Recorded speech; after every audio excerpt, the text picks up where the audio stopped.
about how I created the project, The Gamer's Mind. Now, up here, this is Flash CS6, and up here is my timeline where you add in new keyframes in order to draw and create other certain things. Now, the gray ones are just normal drawings, and a lot of times I like to use frame by frames because it's easy. You just draw a new, you select a new keyframe, like I want to insert one here.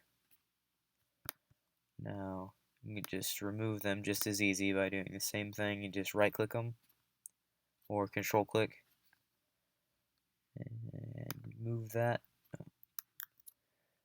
Know what I just did. And, clear that. Anyway, when you create a new keyframe, you can delete stuff and add in new stuff, and it'll look a little something like that. It adds in, but these blue ones up here, these are called motion tweens. These are when you take an object and you convert it to a symbol, which is just, you can save a symbol and you can come up here and you can use it again. Like I have a lot up here for this one, but these are different ones. And a motion tween is used in order to move a symbol or increase the size of something, or to change the color and all kinds of stuff. Now over here, where there's a lot of little different keyframes, so the dot symbolizes a keyframe, is something I like to do called frame by frame, which is when you take a picture like this and you slightly change it up until the point that so when you play it, it looks like it takes a lot of time, but it looks pretty good, and I find it a lot easier to do. Normal stuff. Oh, here. This right here is called, what I did to this was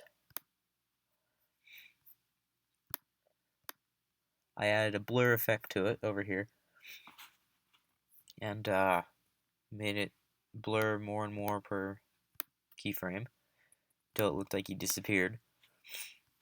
I did the same thing multiple other times right here, and yeah, that's that. I have my different scenes over here, which you can change.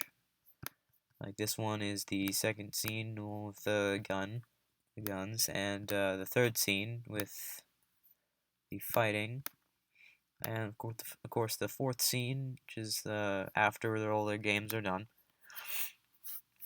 And oh yeah, last thing. I don't like to use Flash in order to input my audio, and I just can't seem to figure out exactly how it works, and I've been trying to work on that. But I prefer to use iMovie. It does not look good. Anyway, it's also where I added my title over here. But I like to add in my audio using iMovie